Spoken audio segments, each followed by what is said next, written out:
Assalamualaikum warahmatullahi wabarakatuh dan selamat sejahtera saya ucapkan. Saya Amirul Hafiz bin Syamuddin.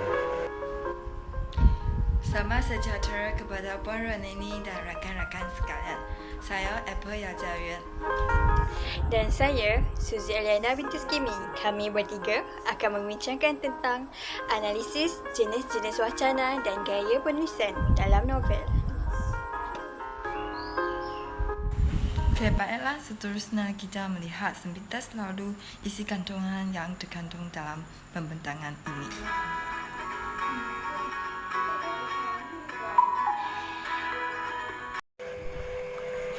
Okey, baiklah. Saya akan memulakan pembentangan. Yang pertama, saya akan menerangkan tentang definisi wacana. Baiklah, menurut Kamus Dewan edisi keempat, wacana ditakrifkan sebagai keseluruhan tutur yang merupakan suatu kesatuan, ucapan, pertuturan dan percakapan. Ia turut ditakrifkan sebagai kesatuan fikiran yang utuh, sama ada dalam bentuk lisan seperti pidato dan khutbah ataupun dalam bentuk tulisan seperti cerpen dan novel. Baiklah, yang seterusnya menurut Asma Haji Omar. Menurut Asma Haji Omar pula, wacana ditakrifkan sebagai unit bahasa yang melebihi batas ayat yang di dalamnya memperlihatkan hubungan-hubungan dan perkembangan fikiran yang berurutan seperti ayat, sejumlah ayat, ceraian, perenggan, bab dan sebagainya. Selain itu, menurut Anton Moliano pula, wacana ditakrifkan sebagai rentetan kalimat yang berkaitan sehingga terbentuklah makna serasi di antara kalimat tersebut.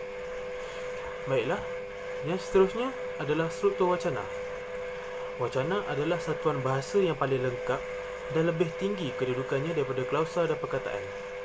Baiklah, seperti yang dapat dilihat, kedudukan wacana dalam tata tingkat tata bahasa adalah yang paling tinggi berbanding ayat, klausa, frasa, kata, morfem dan fonem.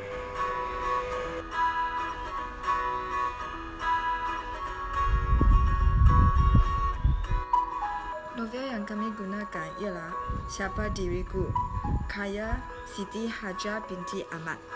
Novel ini diterbit pada tahun 2018 dan dimensi buku halaman adalah 385 halaman dan dijual dengan harga RM24. Inilah bukunya. Sekarang saya akan menceritakan sedikit banyak tentang sinopsis novel ini. Tema buku novel ini adalah berkaitan dengan personaliti, percintaan, persahabatan dan kekeluargaan. Pada zahirnya, hubungan Alia dan Adam sama seperti pasangan suami isteri yang lain, saling menyayangi dan saling melengkapi. Namun, apa yang tersimpan di hati mereka hanya mereka sendiri yang tahu. Kemunculan Q, yaitu Rezi, menyebabkan Alia menjadi keliru. Bukan keliru untuk memilih cinta, tapi dia lebih keliru dengan diri sendirinya. Kerana bila bersama Adam, dia perlu menjadi Alia, seorang yang sempurna dan terbaik demi reputasi Adam. Tapi jika bersama Q, dia akan menjadi Azza, seorang yang aktif, gila dan lebih bebas. Dengan ini, Alia semakin tertekan. Pure anti-terpressure menjadi penawannya. Adam pula menjadi tamak. Dia mahukan syarikat dalam masa yang sama. Dia tak mahu Alia pergi kepada Q. Ditambah dengan muslihat jana, makin menjarakkan lagi hubungan Alia dan Adam. Di samping itu, kebelangkangan keluarga Adam menyebabkan Alia perlu sentiasa menjaga reputasinya. Lagipun, Alia dan Adam masih belum dapat anak walaupun sudah berkahwin lama. Alia dikatakan wanita yang tidak berguna kerana tidak dapat mengandung. Bersyukurnya, Alia masih ada ibunya, Puan Aisyah dan keluarga yang menyayanginya. Walaupun menghadapi banyak cabaran dan dugaan dalam kehidupan Alia, akhirnya dia dapat menjadi diri sendiri yang suci. Alia atau Azza, pilihan seorang Alia Azila ialah Alia. Dan pilihan Adam Zekri akhirnya ialah Alia, bukan syarikatnya, Quizzy Holding.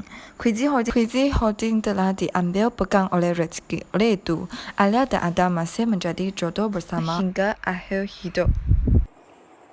Baiklah, kali ini saya akan menyambung pembentangan Apple. Okey, saya akan membentangkan tentang jenis-jenis wacana dalam novel. Seperti yang kita tahu, wacana dan novel mesti hanya menggunakan wacana penulisan. Tetapi, saya akan menerangkan tentang wacana kedua wacana iaitu wacana lisan dan wacana penulisan.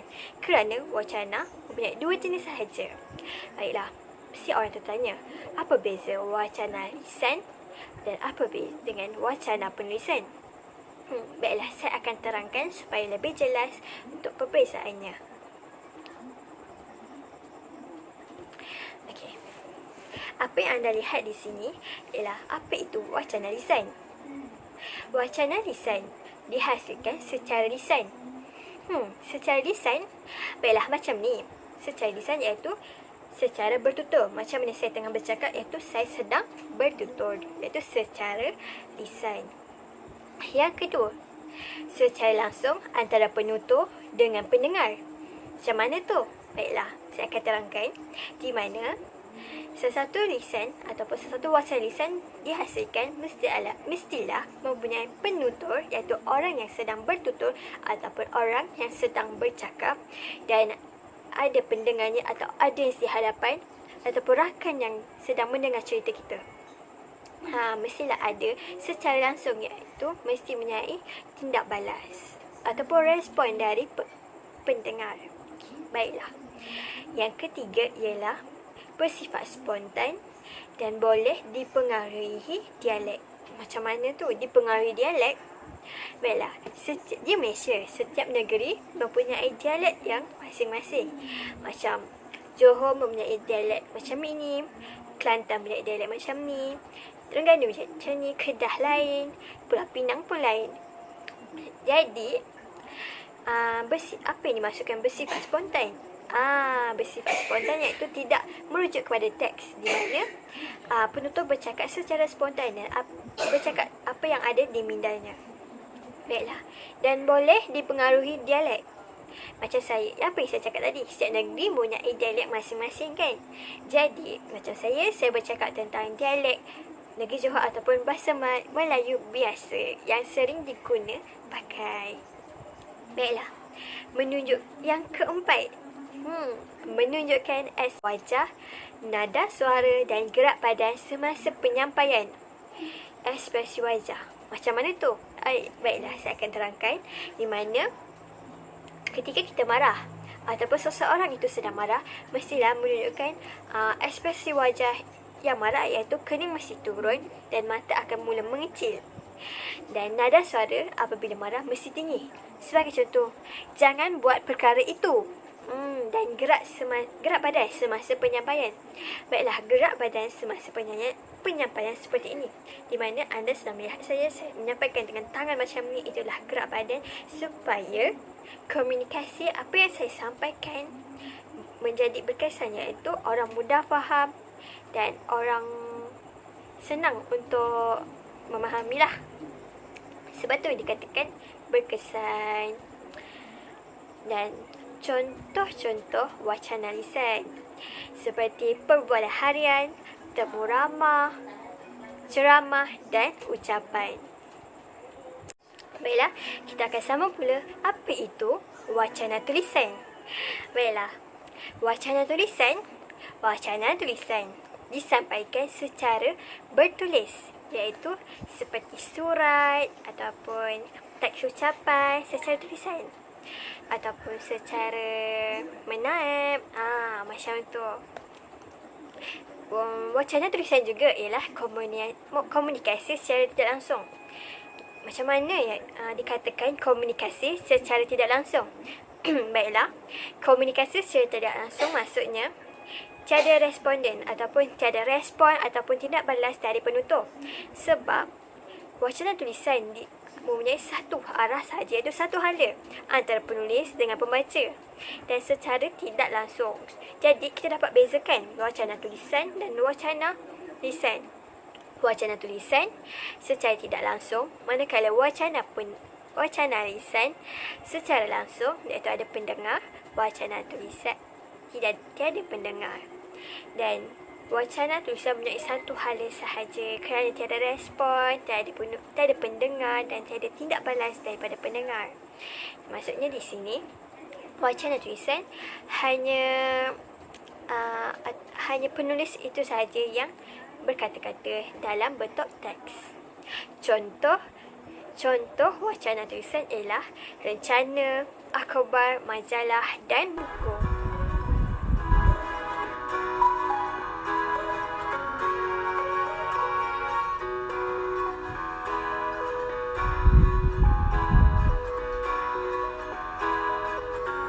Baiklah, slide seterusnya ialah jenis-jenis wacana tulisan. Wacana tulisan ada banyak rupanya. Mestilah. Okey, jadi jenis wacana tulisan ada 4 jenis. Tengok apa yang dilihat di sini, ada 4 jenis. Alamak, ada Google kat tengah. Sekejap, hiraukan. Baiklah. Yang pertama, jenis wacana tulisan ialah deskriptif. Dan yang kedua ialah naratif. Ketiga ialah argumentatif. Dan yang keempat, persuasif. Okey, baiklah. Saya akan meneruskan pembentangan dengan menjelaskan jenis wacana tulisan. Jenis wacana tulisan yang pertama adalah deskriptif. Deskriptif merupakan penulisan yang menggambarkan sesuatu dengan jelas dan terperinci. Ia bertujuan untuk memberi gambaran terhadap sesuatu dengan jelas sehingga pembaca seolah-olah dapat melihat, mendengar dan merasakan hal yang ingin disampaikan. Jenis tulisan deskriptif ini bersifat imajinatif, iaitu menggambarkan perasaan dan ekspresi penulis ataupun penutur. Baiklah, contoh tulisan deskriptif yang terdapat di dalam novel adalah sepihan pasu yang pecah di hadapan televisyen masih terbiar di atas lantai. Sofa semuanya tidak tersusun. Beg tangan terbaring di hadapan pintu bilik. Telefon bimbit Adam terburai di atas lantai. Telefon bimbit Alia sudah entah ke mana. Tersembunyi dek cushion yang juga terbaring di atas lantai mungkin. Baiklah, jenis wacana tulisan yang seterusnya adalah naratif. Menurut Kraft 2010, naratif ditarifkan sebagai bentuk wacana yang berusaha mengisarkan suatu kejadian ataupun peristiwa seolah-olah dapat dilihat dan dirasai sendiri mengikut turutan. Tujuan tulisan naratif adalah untuk menceritakan suatu kejadian yang telah disaksikan, dialami dan didengar oleh penulis. Sifat penulisan naratif dapat dibagi kepada dua, iaitu fakta seperti biografi dan autobiografi. Yang kedua pula adalah fiksyen seperti cerpen dan novel. Baiklah, contoh tulisan naratif yang terdapat dalam novel adalah Alia tersenyum menipis melihat hasil kerjanya. Gubahan tadi diletakkan ke dalam bilik bersuhu rendah dan kemudian dia mengemas meja kerjanya. Lebihan batang bunga ros dikumpulkan sekali sebelum dibuang ke dalam tong sampah. Jenis gaya wacana dalam penulisan yang ketiga ialah argumentatif. Argumentatif bertujuan untuk mempengaruhi pembaca agar dapat menerima idea atau pendapat yang dikemukakan. Dan seterusnya ialah untuk memperkuatkan idea atau pendapat dengan memberi bukti yang kukuh supaya pembaca menjadi lebih yakin terhadap penulisan dan untuk mengubah persepsi pembaca. Antara ciri-ciri argumentatif ialah mempunyai idea yang tersendiri daripada penulis, mempunyai fakta atau alasan yang menyokong hujah dan kebenaran yang ditujukan berdasarkan alasan dan fakta. Dan contoh argumentatif dalam novel ialah kau tu yang akan hancurkan Alia perlahan-lahan. Kau takut Alia semakin bencikan kau, jadi kau biarkan dia terus larut dengan ubat itu sebab kau pengecut. Adam mengetap bibir. Sementara aku akan cuba buat apa-apa yang terbaik untuk Alia. Rezeki terdiam. Itu beza kau dan aku, kata Adam lagi sebelum meninggalkan penjapatnya itu. Jelaslah di sini kita boleh nampak Adam sedang argue dengan Rezeki untuk perkembangan baik Alia. Seterusnya, jenis gaya penulisan yang terakhir iaitu persuasif. Persuasif dalam penulisan yang memberi ajakan kepada orang lain untuk melakukan sesuatu seperti yang diharapkan oleh penulis. Kebiasaannya disertai dengan penjelasan dan fakta sehingga meyakinkan pembaca. Pendekatan yang digunakan ialah pendekatan emotif yang berusaha membangkitkan emosi. Jadilah apa itu persuasif. Kita lihat contoh dalam novel. Jangan begitu, please Adam. Pujuk Alia sambil mengeleng kepala. Ini telah menunjukkan persuasif. Alia persuasif Adam supaya jangan buat begitu.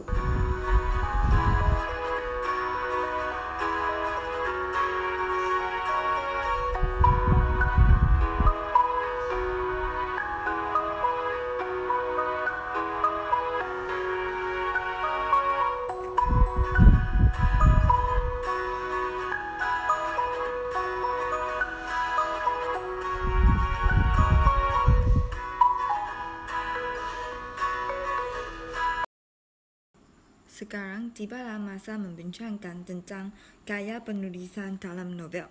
Terdapat 5 gaya penulisan. Yang pertama ialah penggunaan bahasa formal yang tepat, penggunaan bahasa tidak formal, penggunaan penada, wacana yang sesuai, pembinaan ayat yang jelas dan tepat serta perkembangan idea secara logik. Dalam penggunaan bahasa formal yang tepat, mengelakkan penggunaan bahasa selangkah atau bahasa basahan. Bahasa formal lebih menitik beratkan bahasa yang ilmiah. Contohnya, setelah itu, dia memilih kincu merah daripada deretan koleksi kincu yang tersimpan di tepi mena cermin solet. Contoh kedua, Adam tersenyum dan mengelap air mata Alia sebelum menarik wanita itu ke dalam pelukannya. Contoh ketiga, bunyi notifikasi daripada telefon bimbit tidak berhenti sejak tadi. Jelaslah, penggunaan bahasa formal ialah ayat yang mempunyai struktur yang baik dan tidak mempunyai bahasa singkatan macam tu. Contoh 4 ialah badan direbahkan di atas katil dan dia termenung. Contoh yang kelima, serpihan palsu yang bercahaya di hadapan televisyen masih terbiar di atas lantai. Ayat-ayat ini semua membawa maksud yang jelas dan tidak menggunakan kata yang macam pertuturan kebiasaan macam tu. Baiklah, saya akan sambung slide sebelum ni. Penggunaan bahasa tidak formal. Apa yang anda lihat di sini? Penggunaan bahasa tidak formal. Apakah itu? Apakah maksud penggunaan bahasa tidak formal? Iaitu menggunakan bahasa yang digunakan dalam percakapan seharian. Dan yang kedua, misalnya bahasa basahan dan bahasa sekatan. Baiklah, saya akan terangkan. Menggunakan bahasa yang digunakan dalam percakapan seharian, iaitu menggunakan bahasa biasa, iaitu bahasa yang apa yang ada dalam media kita, bahasa apa yang kita bualkan hari-hari, apa percakapan yang kita bercakap setiap hari yang dimaksudkannya lah. Iaitu bukan saja bahasa bahasan, bahasa kata, iaitu bahasa pasar, iaitu bahasa biasa yang tidak mengikut susunan kata yang tersusun, mengikut kalau kita bandingkan lisan dengan penulisan. Dalam penulisan mesti kita menggunakan susunan kata yang betul. Kalau lisan hanya spontan dan bahasa mesti terabur dan tidak teratur. Dalam novel ini terdapat apa yang kami kaji, terdapat beberapa contoh penggunaan bahasa tidak formal yang dimaksudkan dalam novel. Tapi tidak mengapa, mari kita analisis ataupun mari kita lihat contoh yang terdapat dalam novel yang kita kaji. Maafkan saya yang kami kaji. Contoh yang pertama, saya tak ketagih dadah. Berapa kali saya nak ulang benda yang sama, kata Alia dengan lantang. Macam ni nada marah. Apa yang kami kaji dan apa yang kami dapat dalam slide ini ataupun dalam ayat ini yang terdapat dalam novel ialah singkatan ialah tak. Tak iaitu daripada perkataan tidak. Dan lagi satu ialah nak. Nak ialah daripada perkataan hendak. Cuba saya betulkan ayat ini. Saya tidak ketagih dadah. Berapa kali saya hendak ulang benda yang sama, kata Alia dengan lantang. Baiklah, kita ambil contoh yang kedua. Dapat ke tak ni? Ke kita orang kena pergi pekan beli KFC? Laung Alia dari Pangkin sambil ketawa suka. Apa yang kami dapat?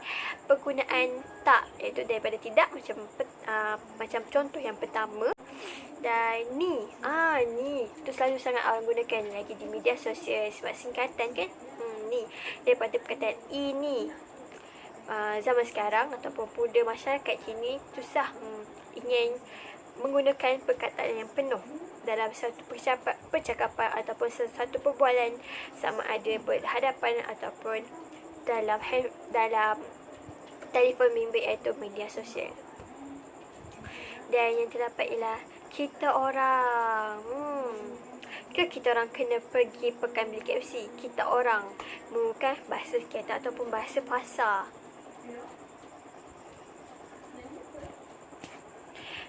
Kita orang tu boleh kita gunakan ataupun kita boleh gunakan ke kami kena pergi pekan beli KFC.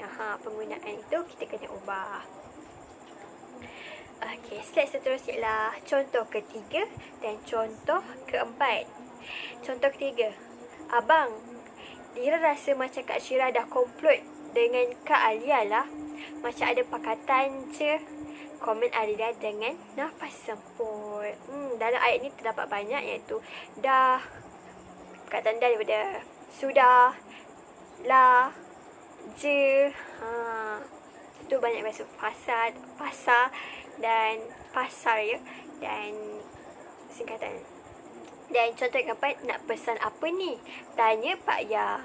Perkataan sama je. Nak ni mesti diulang dan tidak menggunakan perkataan yang penuh. Baiklah, slide seterusnya ialah penggunaan penanda wacana yang sesuai. Apa yang dimaksudkan dengan penanda wacana? Penanda wacana ialah kehadiran wacana dianggap signifikan dalam bahasa Melayu. Apa tu kan? Iaitu penting dalam penggunaan bahasa Melayu. Hal ini demikian kerana penanda wacana yang tidak tepat akan menyebabkan idea yang berurutan seolah-olah tidak mempunyai kesatuan atau pautan yang lengkap. Maksudnya tidak sama ataupun tidak berurutan lah. Macam contoh yang salah, saya makan, saya tidur. Jadi perkara ataupun apa yang saya ingin sampaikan dalam satu cerita tiada. Jadi dua cerita dalam satu ayat ataupun satu percakapan atau dalam lisan. Baiklah, contoh yang terdapat. Penanda wacana ialah selalu digunakan dalam permulaan karangan, memulakan isi baharu, menguraikan isi karangan, dan memberi contoh. Dia juga dikenali sebagai rangkai kata untuk merangkaikan ayat dengan ayat lain yang wujudnya kesatuan yang utuh. Contoh maka dia terpaksa berlari dan menarik Alia ke tepi jalan sebelum lampu merah bertukar hijau. Dia dalam contoh ayat pertama menggunakan perkataan maka, iaitu penanda wacana maka untuk menyambungkan ayat yang sebelumnya. Jadi maka dia terpaksa berlari.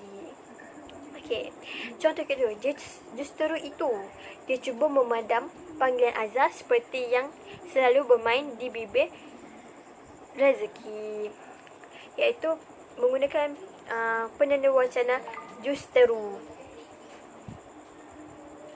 Di sini apa yang kita lihat, penggunaan wacana menunjukkan pertautan ataupun kesatuan dalam ayat. Jadi dalam ayat tu mempunyai kesinambungan dan tidak mempunyai cerita yang lain tiba-tiba. Macam apa yang saya terangkan tadi. Baiklah, saya akan terangkan tentang pembinaan ayat yang jelas dan tepat. Baiklah, saya akan bacakan. Panjang dan pendek ayat perlu disemak semula sekiranya sesuatu isi itu dihuraikan. Maksudnya, penulis perlu menyemak panjang dan pendek setiap ayat dalam penulisan agar mempunyai kohesi dan koheren atau kesinambungan dalam ayat, sama ada mempunyai kesinambungan ataupun sama tak ayat topik yang ingin disampaikan, dan penggunaan ayat dan pendek sama rata supaya mempunyai kelebihan dan kelebihan yang sama rata antara ayat pendek dan ayat panjang. Kurang jelas, baiklah saya akan terangkan lagi. Kita tengok pula. Jika ayat terlalu pendek, penulisan akan nampak mudah dan bertahap rendah. Okey, maksudnya lah, jika ayat terlalu pendek, iaitu penulis hanya menggunakan menerangkan isi saja tanpa huraian. Jadi pembaca akan bosan dan pembaca akan contohlah, saya membaca, saya minum air. Jadi tiada huraian. Apa lepas minum air, apa yang ingin disampaikan? Macam tu. Manakala jika ayat terlalu panjang, pembaca akan kehilangan fokus. Okey. Pembaca akan kehilangan fokus. Maksudnya, contohlah ayat terlalu panjang. Jadi bila ayat terlalu panjang dan punya kata hubung yang melebihi 3, jadi pembaca akan tidak memfokus apa yang isi penulis ingin sampaikan, apa cerita ini ingin sampaikan, sebab huraian ataupun ayat terlalu panjang dengan mempunyai kata hubung melebihi 3 kata hubung. Okey, kelebihan di sini, ayat pendek boleh membantu kesinambungan, sementara ayat panjang membantu kohesi, iaitu kekuatan tarikan dalam penulisan. Baiklah, ni sebelah saya ialah slide contoh ayat pendek. Apa yang dimaksud dengan ayat pendek? Iaitu ayat pendek ini sepatutnya boleh disampaikan dengan satu ayat, tetapi ayat pendek ini, daripada ayat panjang dia ubah menjadi ayat pendek, iaitu mempunyai 3 ayat yang perlu ingin disampaikan. Contoh ayat pertama ialah rezeki menerus, titik. Rezeki memandang dinding ke arah Adam yang seakan termenung di kerusi, titik. Adam menunggu memandang dinding yang kosong. Nampak? Ayat pendek ini tidak mempunyai kegramatisan ayat dan pembaca akan mudah bosan kerana ayat tersebut boleh sahaja disampaikan menggunakan ayat panjang, iaitu mempunyai kesinambungan dan mempunyai kata hubung. Dan contoh seterusnya ialah ayat yang melambai Jasmine, kemudian dia memandang Adam yang menunduk tubuh. Adam berdiri di hujung katil. Boleh saja macam ni. Okey, contoh yang seterusnya ialah Alia menjulurkan mata, dia menarik tangan Rizki. Alia memberikan isyarat supaya Rizki membukakan ikatan tadi. Nampak kan ayat tu tergantung. Jadi apa yang penulis ingin sampaikan macam kurang mempunyai keberkesanan ataupun kefahaman atau kepesanan untuk membaca atau memahami, tergantung ataupun kurang berkesan lah. Baiklah, slide seterusnya ialah contoh ayat panjang.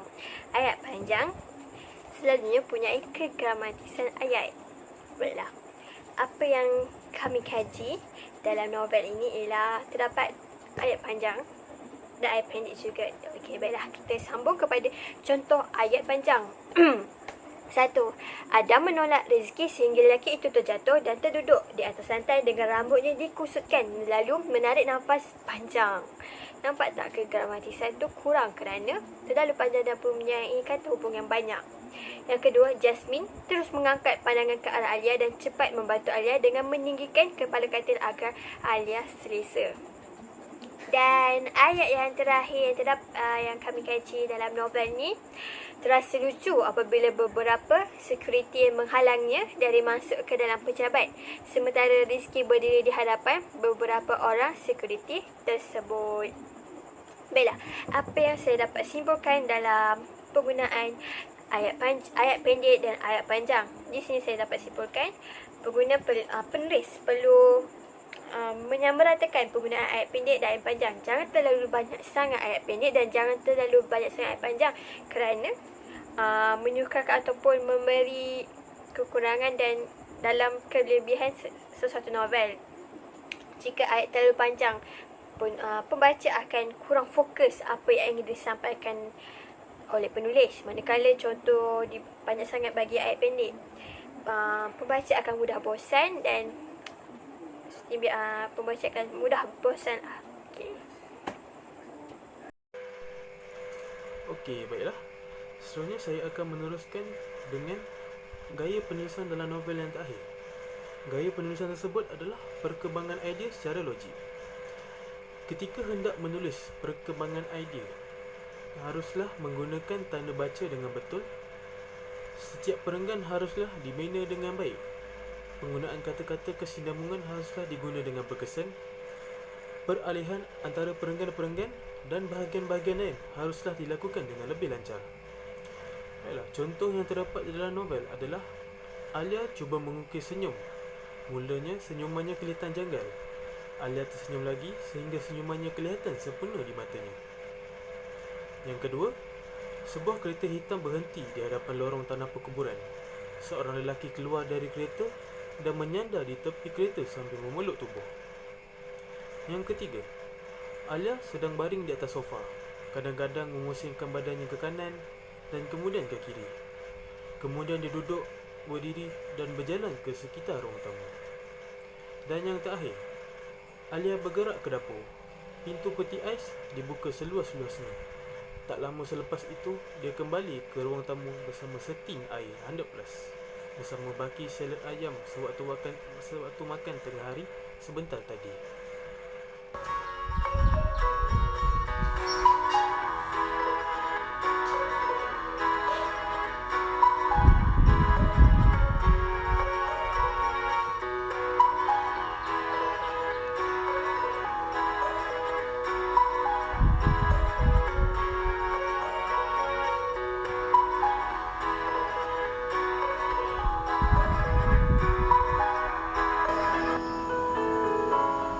Assalamualaikum dan selamat sejahtera. Nama saya Asma. Saya ingin menanyakan soalan iaitu apakah kepentingan wacana? Itu sahaja. Apa kepentingan wacana? Secara ringkasnya, sebuah wacana yang baik perlu memperlihatkan pertautan dan kesinambungan idea.